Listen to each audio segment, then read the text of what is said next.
السلام عليكم ورحمة الله.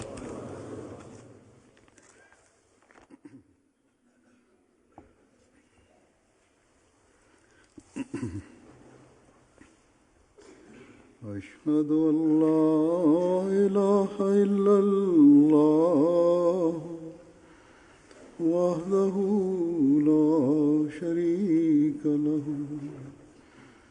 وأشهد أن محمدًا عبده ورسوله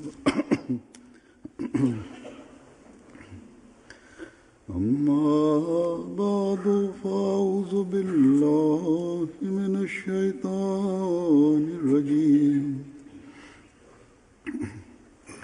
بسم الله الرحمن الرحيم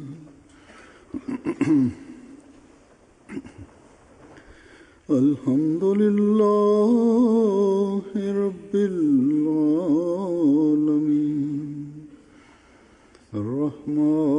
الرحمن الرحيم مالك يوم الدين إياك نعبد وإياك نستعين اهدنا الصراط المستقيم صراط الذين أنعمت عليهم غير المغضوب عليهم ولا الضالين.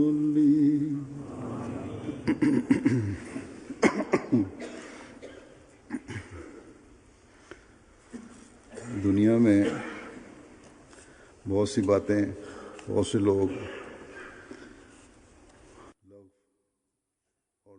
Bismillahirrahmanirrahim. Halifa mtukufu ayyadahullahu ta'ala bin Nasr Aziz anasema kwamba duniani watu wanazungumza mazungumzo yasiyo na maana na yasiyokuwa na sababu yoyote. Baadhi wakati watu wanafanya mzaha na watu wengine, kwa sababu ya hii ufisadi unapatikana.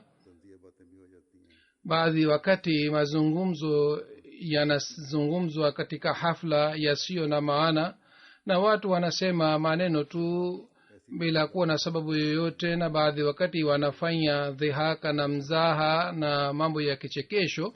Kwa sababu ya hii wanawaudhi wengine, au baadhi wakati wanasema maneno yasiyoleta faida kwa ajili ya wengine, bali wanapoteza muda wao.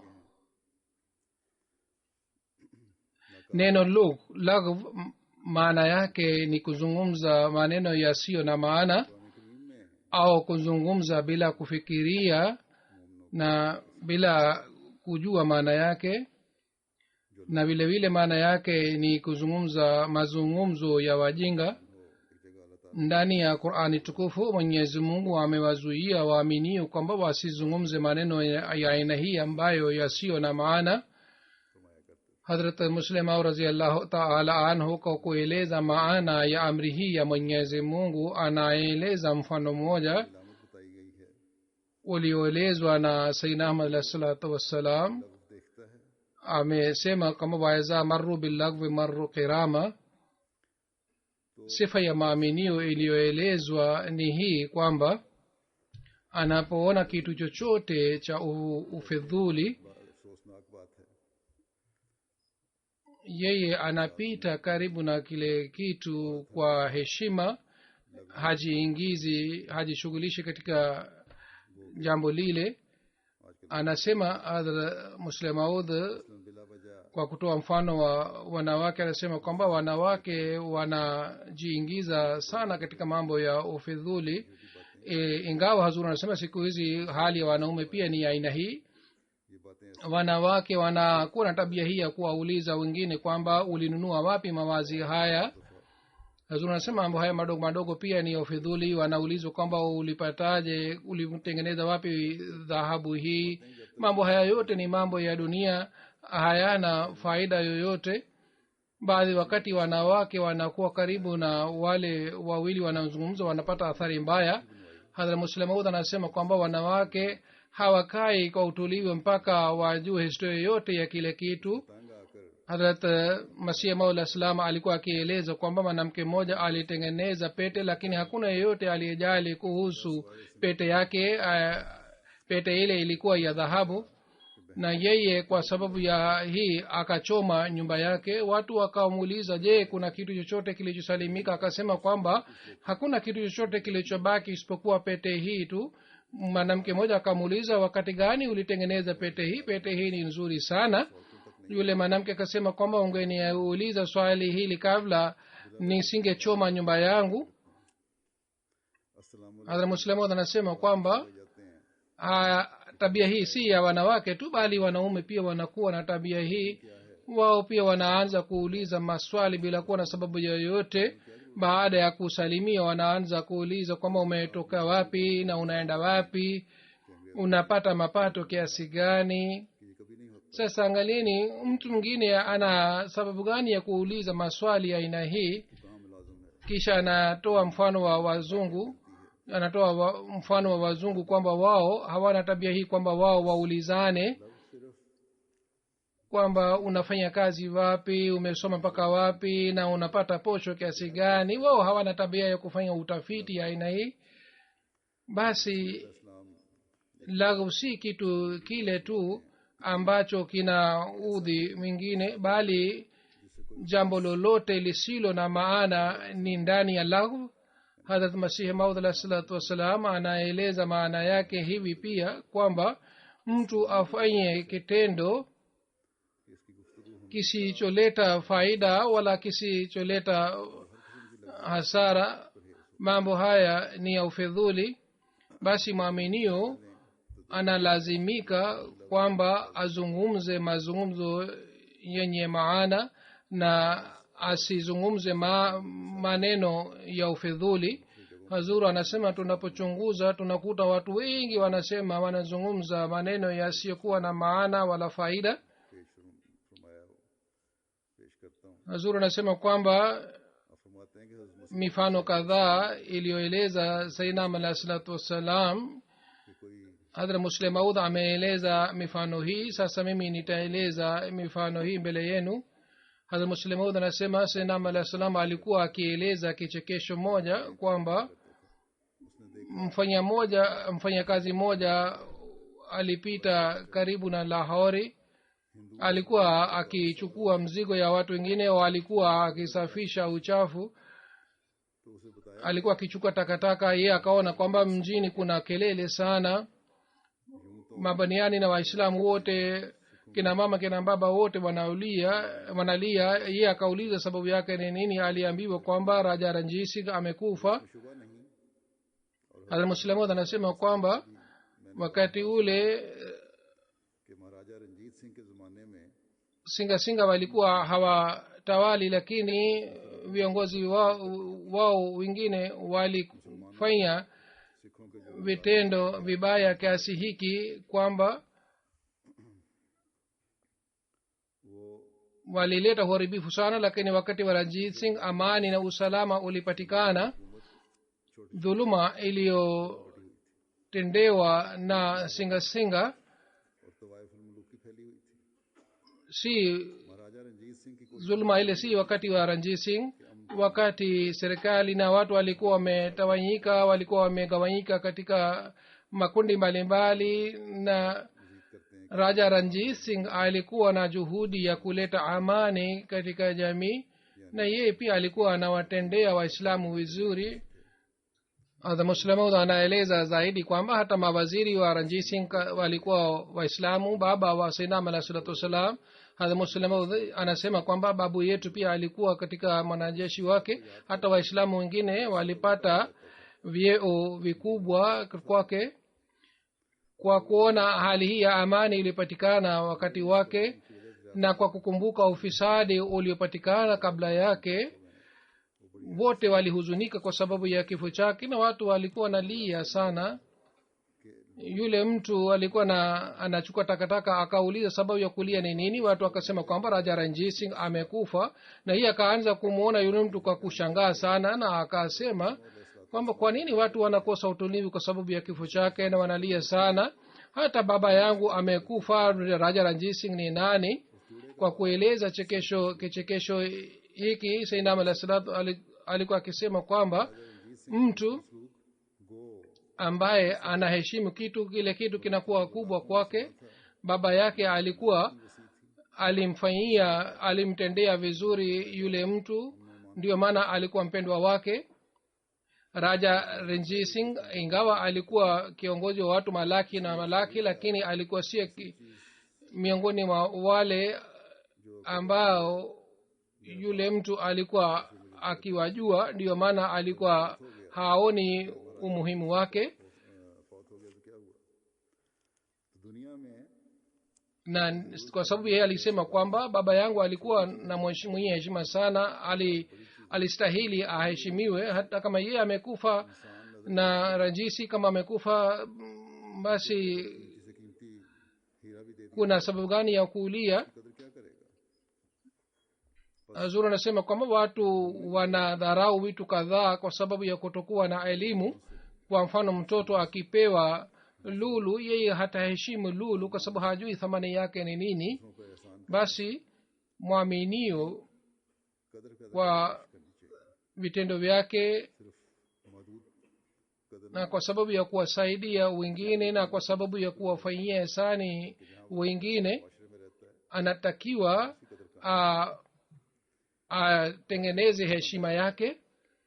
Na heshima yake siwe aina ya hii kwamba watu wa karibu tu wanamjua, bali watu wote wanaoishi katika jamii yake wote wamheshimu. Kila mmoja anakuwa na uwezo wake,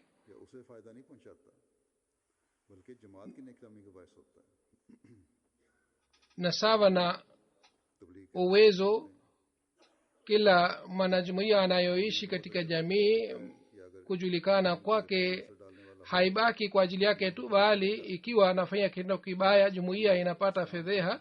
Na vile vile kwa sababu ya vitendo vizuri njia ya mahubiri zinafunguliwa.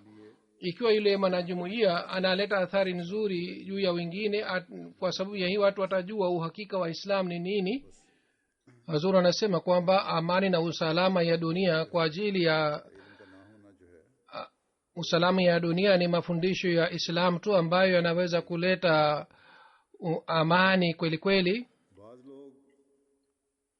Basi ikiwa dunia haijui kuhusu mafundisho ya Islam, tunatakiwa kila mmoja wetu afanye juhudi ili dunia iweze kujua kuhusu mafundisho ya dini tukufu ya Islam. Watu wengine kwa kujitolea kidogo wanadhani kwamba wamefanya kazi kubwa sana. Wanapatikana wengine ambao bila kujitolea wanaona kwamba wamejitolea sana, au wanafanya ihsani juu ya wengine. Kuhusu watu wa aina hii, Sayyidina Alayhi Salatu Wassalam alikuwa akieleza tukio moja kwamba mtu mmoja alimwalika bwana fulani kwa ajili ya chakula, na sawa na uwezo wake alimpatia karamu na alimheshimu sana.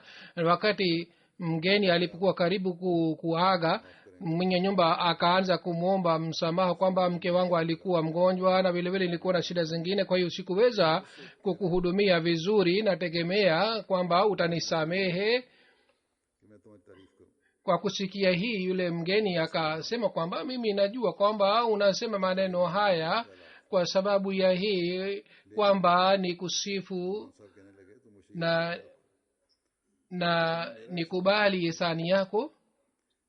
Tunasema haya ni mawazo ya mgeni yule alialikwa, lakini mgeni yule akasema kwamba usitegemee kwamba nitakushukuru, bali wewe unatakiwa unishukuru wewe.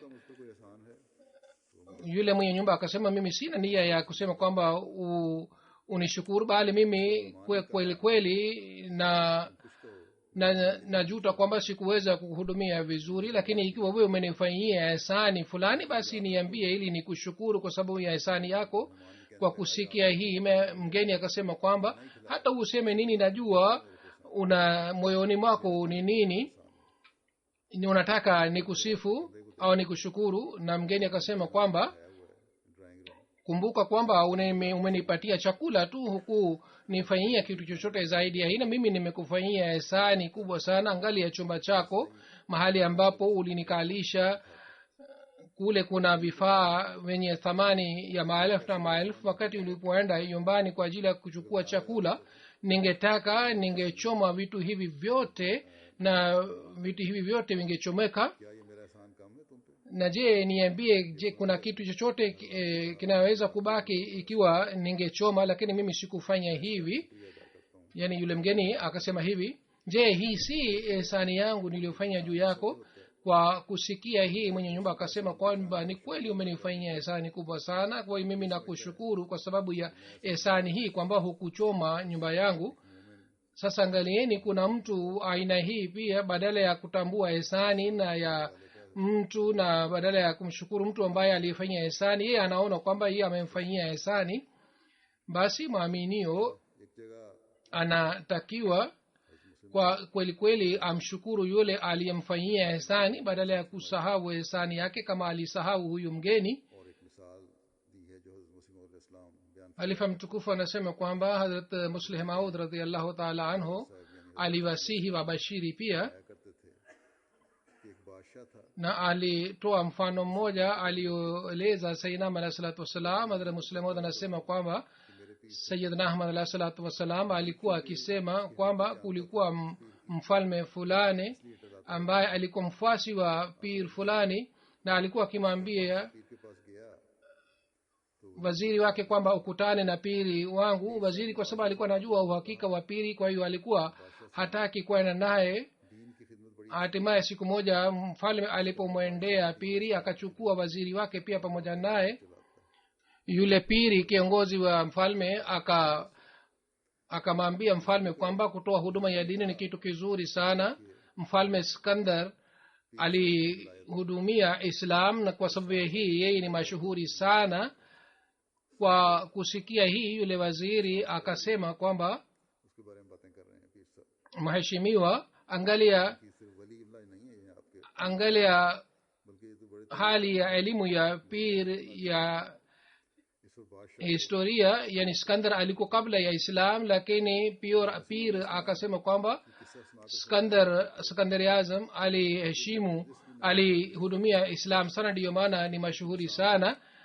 Kana kwamba inaonekana kwamba piri ameunda historia mpya. Kwa sababu ya hii, yule mfalme alimchukia piri wake.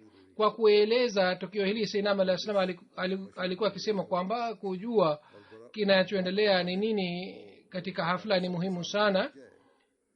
Vile vile kuangalia adabu za hafla pia ni muhimu. Kwa mfano, kuna hafla ya kutoa ushauri, na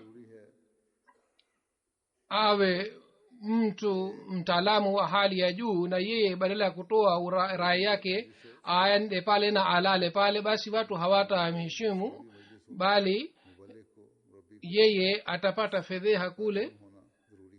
Basi hii ni muhimu sana kwamba sawa na hafla na kikao, sawa na hali ya kikao, mbashiri anatakiwa awe na elimu ya kikao kile, mahali ambapo anakwenda kuhudhuria. Kila mbashiri anatakiwa ajue jiografia, historia, hisabati, vile vile adabu za kuzungumza, vile vile ajue kuhusu adabu za kikao, kiasi hiki kwamba yeye aweze kushiriki kikao kile. Na kazi hii si kazi ngumu sana. Baada ya kufanya juhudi kidogo, mbashiri anaweza kufanya hivi. Kwa hiyo inatakiwa wabashiri wasome vitabu vya historia.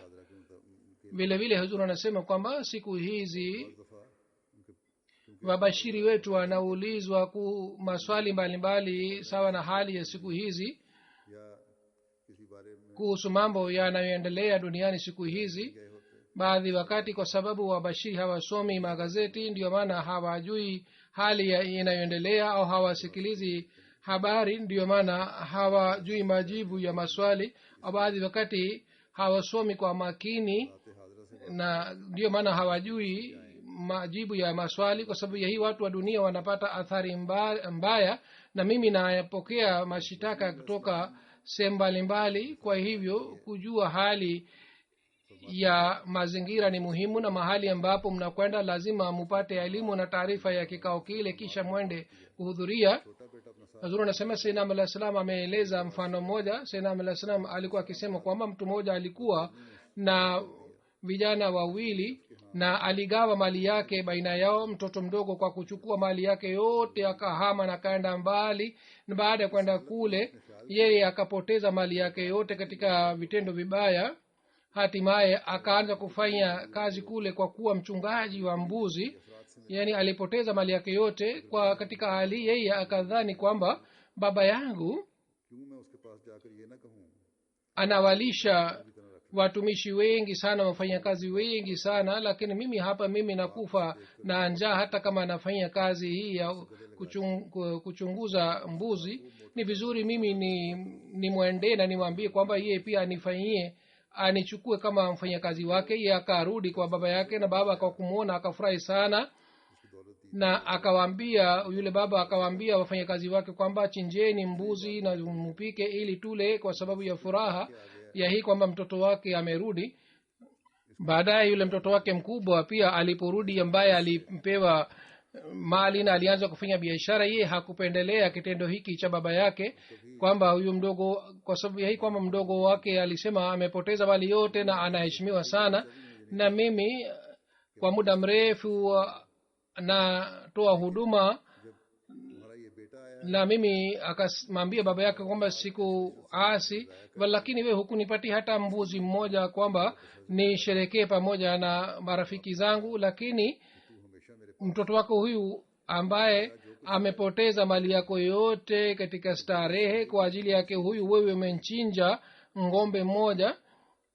Baba akasema kwamba wewe uko pamoja nami kila wakati na yoyote ndayo mimi ni yako, lakini nimefurahi kwa sababu ya kurudi huyu ndugu yako. Kwa alikuwa mfu lakini sasa amekuwa hai, alikuwa amepotea lakini sasa amepatikana.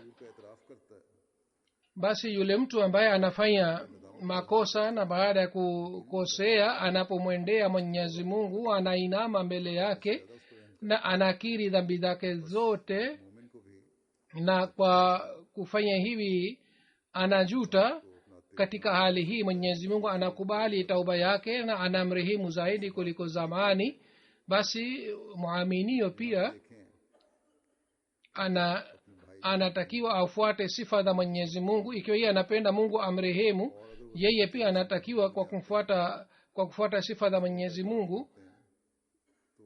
Sehemu yoyote mkiona kwamba ndugu zenu ambao wamefanya makosa, ikiwa wao wanaomba msamaha kutoka kwenu kwa moyo safi na wanakiri makosa yao, basi mnalazimika kuwasamehe. Pamoja na hii mnalazimika kuwaombea pia. Hata yule ambaye hawaombi msamaha, kwa ajili yao pia mnatakiwa mfanye maombi ili Mwenyezi Mungu asamehe dhambi zao na dhambi zetu pia, na atusamehe.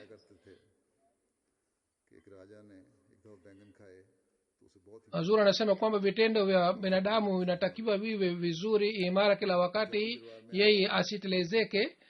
Sayyidina alayhi salam alikuwa akieleza tukio moja kwamba wakati fulani kulikuwa mfalme ambaye alikula mboga ya biringanya na alipenda sana mboga ya biringanya. Alipokuja mbele ya watu, yule mfalme akasema kwamba mboga ya biringanya ni nzuri sana. Yule mfalme alikuwa na waziri wake, akaanza kusifu biringanya, na yule waziri akasema kwamba angalieni, hata sura yake ni nzuri sana na kichwa chake inaonekana kwamba kama mtu mtaalamu amevaa kilemba, na rangi yake ni nzuri sana hata kushinda rangi ya mbinguni, na inapokuwa katika mti wake inaonekana kama mtoto wa mfalme amekaa juu ya bembea. Kwa hiyo alieleza sifa zote ya biringanya.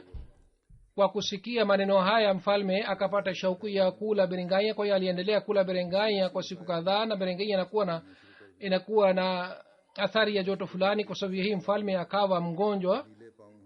Kwa sababu ya hii mfalme akasema kwamba biringanya ni kitu kibaya sana, na waziri wake yule aliyesifu kabla biringanya kaanza kusema kwamba biringanya ni kitu kibaya sana. Angalia sura yake ni mbaya sana, miguu yake ni mbaya sana, na inapokuwa juu ya mti inaonekana kama mtu amewekwa msalabani.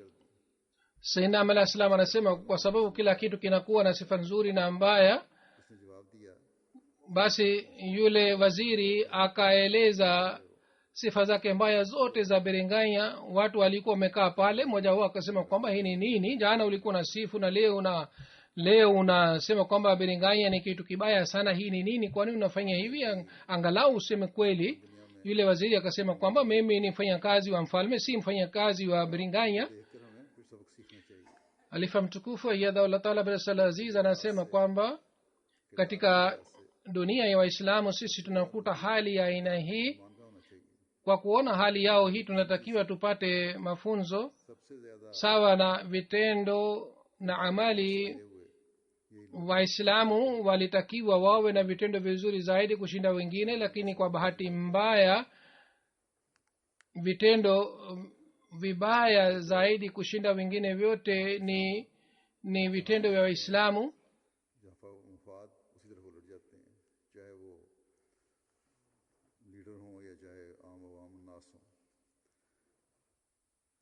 Hawa wakiona maslahi ya nafsi yao kule wanaanza kusifu, na hata wawe viongozi au wawe watu wa kawaida, hii ndiyo ni hali yao. Ikiwa mtu anatakiwa aseme ukweli, sharti yake ni kwamba kwa kuona haki aseme kweli, na sawa na hali ile atoe ushauri wake bila kuogopa.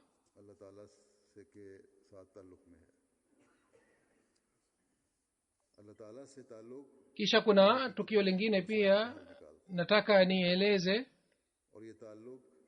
Tukio hili ni kuhusiana na kujenga uhusiano mzuri na Mwenyezi Mungu.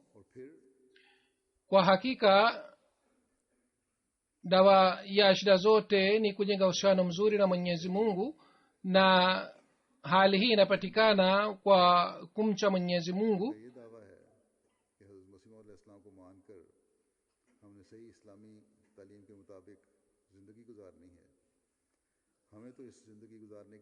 Kisha sisi wanajumuiya ambao tunadai kwamba kwa kumpokea Sayyidina alayhi salatu wassalam sisi tutaishi sawa na mafundisho ya dini tukufu ya Islam, sisi kwa ajili ya kuishi maisha ya aina hii tunatakiwa tumtegemee Mwenyezi Mungu kila wakati na tujenge uhusiano naye vizuri. Ufaulu wetu hauwezi kupatikana kwa sababu ya faida ya dunia. Ikiwa sisi tunamcha Mwenyezi Mungu na tunaleta hofu ya Mwenyezi Mungu mioyoni mwetu, ndipo tutafaulu. Na hali hii itakapopatikana, malaika wataendelea kurekebisha njia zetu inshallah. Basi kila mmoja wetu anatakiwa afikirie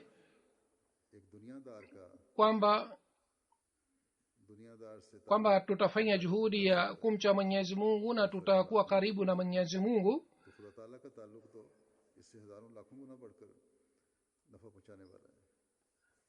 Wakati mtu wa dunia anapata faida kwa sababu ya kujenga uhusiano na dunia, tunashuhudia hali hii inapatikana. Basi kwa kujenga uhusiano na Mwenyezi Mungu tunaweza kupata faida mara zaidi, malaki na malaki. Sayyidina alayhi salatu wasallam alikuwa akieleza kisa moja kwamba mtu mmoja alipanga safari yake akaenda mahali, akaweka fedha yake kwa kadhi kama ni amana. Baada ya kurudi, alipoomba fedha yake, nia ya kadhi ilibadilika. Yule kadhi akasema kwamba na wakati gani ulinikabidhi fedha, wakati gani ulinipatia amana yako? Yule bana wakati wa kuweka fedha hakuandika mwandiko yoyote. Aliona kwamba kadhi ni mtu mwaminifu, haina haja kuandika. Yule kadhi akasema ikiwa uliniwekea fedha basi lete ushahidi wowote, lete maandiko yoyote. Yule bwana akajaribu kumkumbusha, lakini yule kadhi akasema kwamba hukunipatia kitu chochote, wewe umekuwa mwenda wazimu. Hatimaye yule mtu akapeleka mashitaka kwa mfalme. Yule mfalme akasema kwamba mimi siwezi kukusaidia, ninalazimika nitoe uamuzi dhidi yako kwa sababu huna maandiko wala huna ushahidi wowote.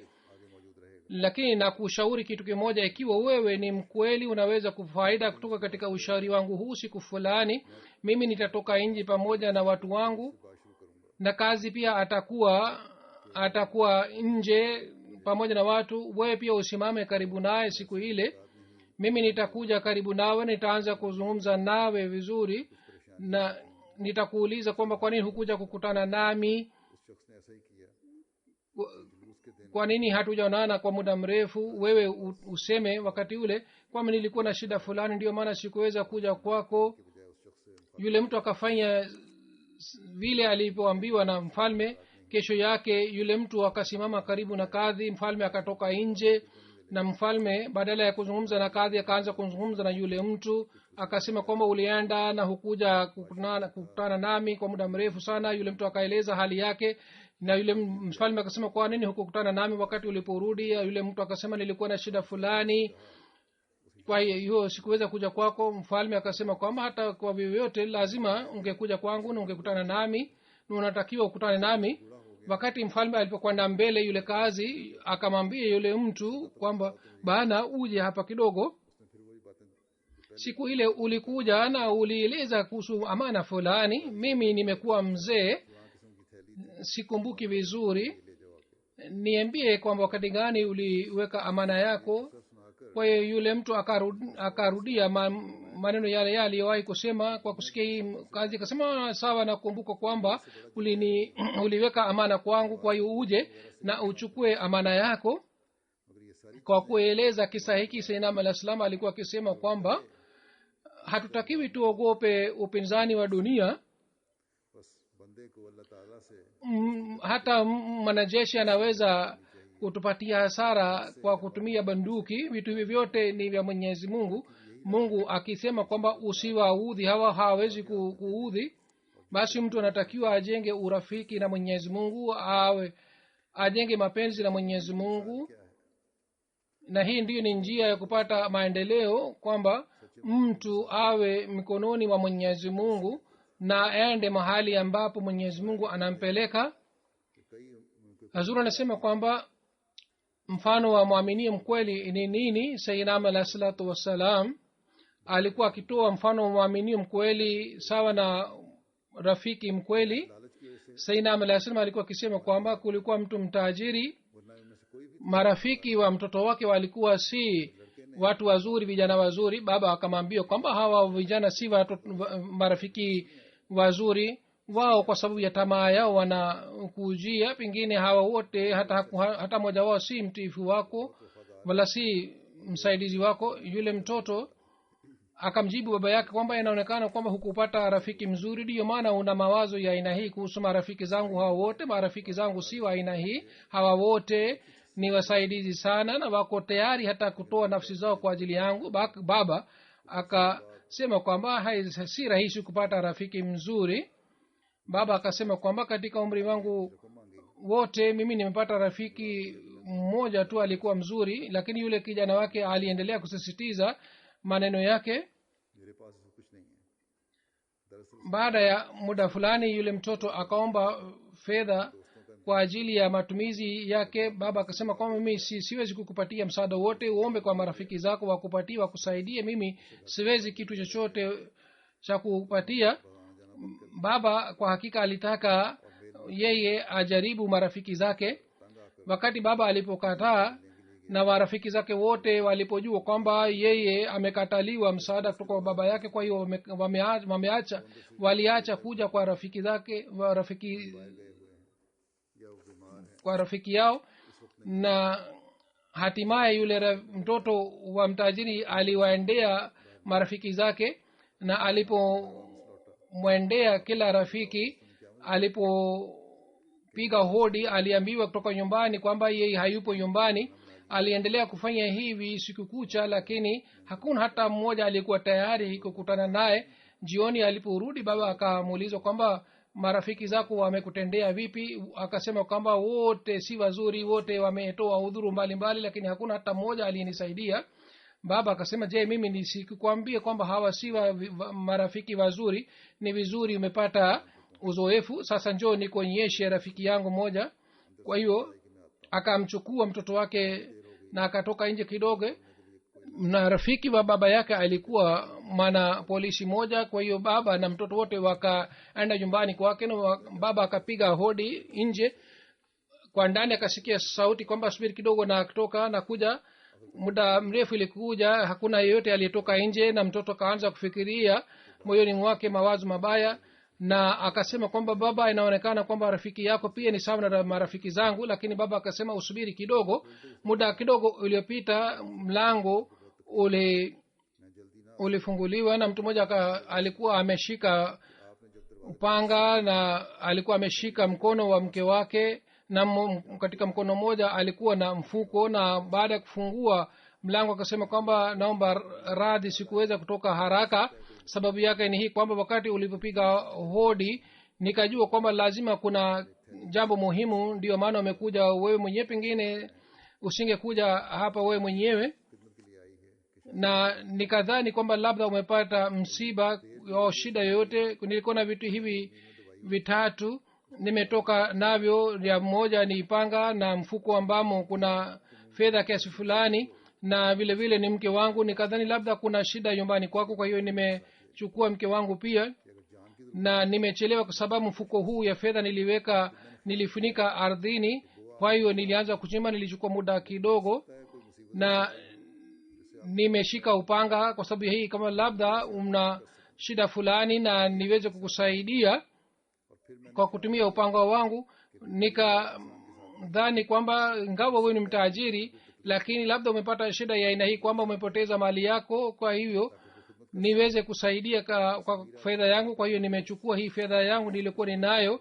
Vile vile nikadhani kwamba mtu anaweza kupata maradhi, labda kuna shida nyumbani kwako, kwa hiyo mimi nilichukua mke wangu pia kwamba ili aweze kuhudumia huko nyumbani kwako. Kwa kusikia hii, yule mtu mtajiri akasema kwamba mimi sihitaji kitu chochote wala sina shida yoyote, bali mimi nimekuja hapa kwa ajili ya kumpatia mafunzo mtoto wangu. Sayyidina alayhi salam alikuwa akisema kwamba huu ni urafiki mzuri, na mwanadamu anatakiwa ajenge urafiki mzuri zaidi kuliko hii na Mwenyezi Mungu. Awe tayari kwa ajili ya kutoa nafsi yake na mali yake kwa ajili ya Mwenyezi Mungu kama marafiki. Baadhi wakati wanakubali na baadhi wakati wanakataa. Hivyo ndivyo ni jukumu la mwanadamu, kwamba yeye kwa moyo safi aendelee kujitolea katika njia ya Mwenyezi Mungu. Mwenyezi Mungu anakubali maombi yetu mengi, na sisi tunapata faida kutoka katika neema zake, na tunatumia neema zake. Kwa haki gani sisi tunapata faida kutoka katika neema hizi zote? Mwenyezi Mungu anatimiza matamanio yetu, lakini ikiwa inakuwa kinyume na matamanio yetu, basi watu wanakuwa na dhana mbaya kuhusu Mwenyezi Mungu. Kwa hakika katika dhiki na faraja mtu anatakiwa awe na hali ya aina mmoja. Wale watu ambao hawatimizi haki ya sala zao wanatakiwa wachunguze hali yao. Wale watu ambao hawatimizi ahadi hii ya kutanguliza dini juu ya dunia, wao wanatakiwa wachunguze hali yao. Wale watu ambao wamekuja hapa kwa sababu ya jumuiya Ahmadiyya, lakini baada ya kuhamia hapa wamesahau kwamba kwa sababu ya jumuiya Ahmadiyya wao walipata haki ya kuishi katika nchi hii na walipata uraia wa nchi hii. Katika hali hii wao wanatakiwa wawe katika mstari wa kwanza kwa ajili ya kutoa huduma zao. Hata wanaanza kuleta malalamiko badala ya kuhudumia. Hawa watu si wenye ibada mzuri wala si watiifu sana, kama alivyoeleza Sayyidina alayhi salatu wasalam kwamba katika dhiki na faraja, katika hali hizi zote mbili, hali inatakiwa ya aina hii kwamba mtu athibitishe kwamba yeye ni mwaminio.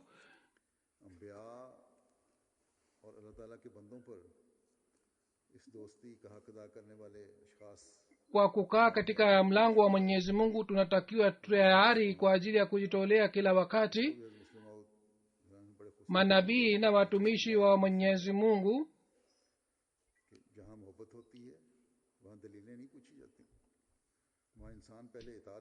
hali yao inafanana na kisa hiki namna gani? Hazrat Muslim Maud radhiyallahu ta'ala anhu ameeleza mada hii vizuri kwamba mahali ambapo mapenzi yanapatikana kule mtu haombi dalili. Kwanza mtu anafikiria namna gani anaweza kufuata amri hii. Ndiyo ni hali ya manabii. Wakati ufunuo wa Mwenyezi Mungu unaposhuka, wanakuwa na mapenzi ya Mwenyezi Mungu kiasi hiki kwamba hawaombi dalili. Wanaposikia sauti ya Mwenyezi Mungu, wao hawasemi kwamba e Mola wetu, je, unatufanyia dhihaka? Sisi ni watu wa kawaida na unatupatia kazi kubwa sana. Bali wao wanasema kwamba sawa, Mungu tupo tayari. Kwa kusema hivi wanasimama kwa imara, na kwa kufanya hivi wanamuuliza Mwenyezi Mungu tunatakiwa tufanye nini. Na hivyo ndivyo aliyofanya Mtume Muhammad sallallahu alaihi wasallam, na hivyo ndivyo aliyofanya Sayyidina alayhi salatu wassalam. Siku ile Mungu alimwambia Sayyidina alayhi salam kwamba usimame na ufanye kazi ya mwongozo. Na baadaye Sayyidina alayhi salam akaanza kufikiria kwamba namna gani naweza kufanya kazi hii. Basi kuanzia leo miaka 50 iliyopita, wakati yule Hazrat Musleh Maud aliposema ilikuwa miaka 50, lakini kuanzia leo ni miaka 125 tangu wakati ule tukio hili lilipotokea, hata ni miaka 126 au 7. Hazrat Musleh Maud anasema kwamba miaka 50 iliyopita ilikuwa usiku wa historia, na ilikuwa usiku wa mwanzo wa mabadiliko ya dunia. Ikiwa sisi tunafikiria hali iliyokuwa wakati ule, bila shaka kwa kufikiria hii sisi mioyo yetu itafikiria furaha ile kwa njia nyingine. Yani wale watu ambao walifanya bayati ya Sayyidina alayhi salam wafikirie kwamba furaha hii wamepata kwa bidii gani. Watu wengi walikufa kwa kumsubiri Sayyidina alayhi salatu wassalam, lakini wale walimpokea Sayyidina alayhi salatu wassalam wanafikiria kwamba furaha hii na ufaulu huu ulipatikana kwa sababu ya usiku ule, wakati mtu mmoja alikuwa peke yake na alionekana ni mtu duni, hana msaada wowote. Mwenyezi Mungu alimwambia kwamba usimame na uongoze watu wa dunia. Akasema sawa, nipo tayari. Huu ulikuwa utii wa hali ya juu na mapenzi ya juu yaliyokubaliwa na Mwenyezi Mungu, kwa sababu yeye Mwenyezi Mungu alimpatia mapenzi wake. Mwenyezi Mungu hacheki wala hali, lakini katika mazungumzo ya mapenzi na katika ufunuo wa mapenzi mambo ya hii yanapatikana, kama yanapatikana katika hadithi. Wakati sahaba moja alipompatia mtu moja karamu, Mwenyezi Mungu kwa furaha alicheka. Anasema Hazrat Musleh Maud, ingekuwa sawa kulia kwa Mwenyezi Mungu na kucheka kwa Mwenyezi Mungu usiku ambao Mwenyezi Mungu alimwambia Sayyidina alayhi salatu wassalam kwamba mimi nakusimamisha kwa ajili ya kuongoza dunia hii. Sayyidina alayhi salam akasimama na hakufikiria kwamba yeye anawezaje kufanya kazi hii. Mungu angeweza kulia wakati ile, lazima Mungu angelia, lakini ingeweza kucheka, ingewezekana hii kwamba Mungu acheke, basi wakati ule angecheka, kwa sababu kazi aliyofanya Sayyidina alayhi salatu wassalam ni kazi kubwa, na alionekana ni mtu ambaye hana msaada wowote. Na urafiki huu Mwenyezi Mungu alitaka, na urafiki wa aina huu unafaidi duniani pia. Kisha Hazrat Musleh Maud radhiyallahu ta'ala anhu ameeleza tukio la mtu mtajiri na mtu maskini. Kwa ajili ya watu wa dunia mfano huu ni mfano mzuri sana. Kwa kuona mifano ya aina hii mtu anavutika sana, lakini urafiki si kitu chochote mbele ya urafiki wa Mwenyezi Mungu. Urafiki wa manabii wanaonyesha kwa ajili ya Mwenyezi Mungu. Katika urafiki ule wanalazimika kujitolea na wanalazimika kusumbuliwa. lakini manabii wa mwenyezi mungu wanamjibu mwenyezi mungu zaidi ya majibu ya yule mtu maskini aliyemjibu mtajiri. bila shaka ikiwa tukiona tukio hili kwa njia ya mantaki, kitendo cha yule mtu maskini ni chekesho, kwa sababu yule mtajiri alikuwa na wafanyakazi maelfu. Kwa kuwa hawa wafanyakazi wengi, mke wake aliwezaje kumsaidia? vile vile alikuwa mtajiri sana, angesaidiwa na rupia 100 200 angepata msaada gani? vile vile alikuwa na walinzi maelfu, na upanga wa yule mtu maskini ungemsaidiaje? Lakini yule mtu hakufikiria kwamba upanga wangu utasaidia nini, au fedha yangu kidogo itasaidia nini, au mke wangu atasaidia nini, bali yeye alifikiria hii tu kwamba yoyote anayo analazimika kumpatia rafiki yake. basi wakati mtu anapokuwa na mapenzi ya hali ya juu, wakati ule akili haifanyi kazi,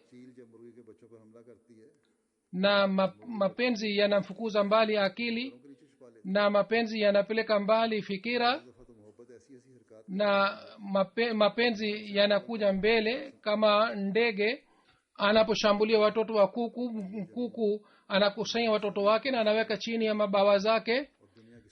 na baadhi wakati mapenzi yanamlazimisha afanye vitendo vya aina hii, kwamba watu wanaona kwamba ni vitendo vya mwenda wazimu, lakini ukweli ni kwamba hali ile inakuwa thamani zaidi kuliko vitu vyote vya dunia, na vitu vyote vinaweza kutolewa juu ya hali ile.